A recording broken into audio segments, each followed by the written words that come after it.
Hey, test administrators, it's Mr. Schallert with a quick walkthrough of how to create your test session. Um, I'm always going to start on the CASP website. That's caaspp.org. caaspp.org. When I get here, my entry point is always going to be Test Administrator Interface for all online tests. That's whether I'm setting up a test or administering the test. When I click on that, it's going to take me to my logon. Now, it's going to be my usual LAUSD single sign-on, but it's going to be the special password, that I should have created when I got my Tom's account. If you have a question about that, let me know. When I log on, it's going to take me right to this page. Now, to make your time easier next week, we want to have you schedule an upcoming session. Okay, so you're going to click on the red upcoming session, and you can see I've already got some sessions set up. So just so you know, when you set up your sessions, they will be permanently saved here so you can use them the day of the test. But we're going to set one up for you now, so I want to model that. So I go over to the little calendar icon here. And we're going to set up two different test sessions if you're a 10th grade teacher. You're going to be administering what's called the Interim Comprehensive Assessment, the ICA.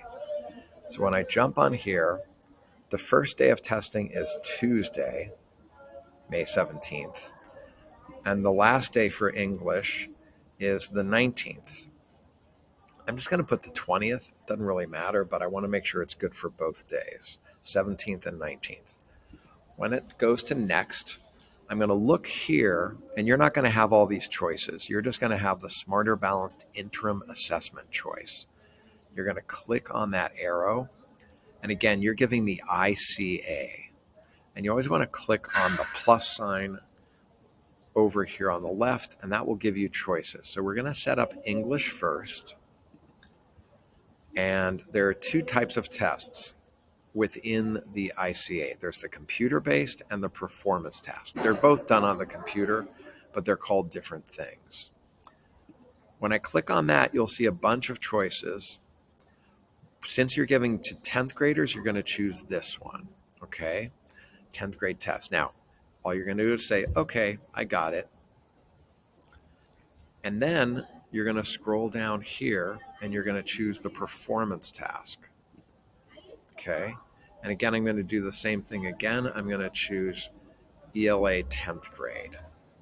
So now I've got both my tests set up. One is for Tuesday, one's for Thursday. I have to name it. So I'm just going to say ELA ICA. For my manner of administration, I'm going to choose non-standardized. I have a choice, but I'm going to choose non-standardized. And then I can save my session. Don't worry about this number because it's going to save for you over here. So here's what I just created. And so the day of the test, students will be able to log on using the session ID here. Okay, you're going to write that on your board. You're going to make sure they know this is the session ID I need. Okay, so now we want to set up one more session. This time it's going to be the following week, which will be the 24th and the 26th. Again, I'm going to choose the end of the week just because. And so this time I'm going to go back to Smarter Balanced Interim Assessments. I'm going to go back to ICA. This time I'm going to choose Math. And the same way there were two options, I'm going to choose both of these. So I start with the computer-based. That's like multiple choice type questions. I'm going to choose ICA 10th grade. It'll ask me that. I'll say there. And then I'm going to scroll down and choose mathematics performance tasks as well, just like I did with English. I'm going to choose 10th grade. I'm going to name this one ICA Math.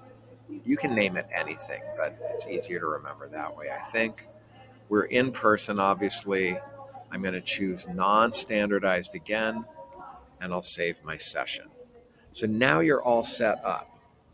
So this session ID is one number students need. The other number students need is what's called their SSID. It's not their usual student ID. It's a special one. So we're going to make sure that that's boxed in your mailbox the day of the test so you can share that information with students. Okay?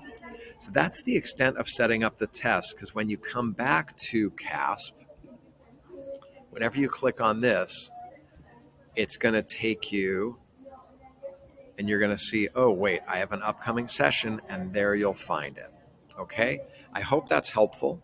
Please feel free to reach out should you have any further questions.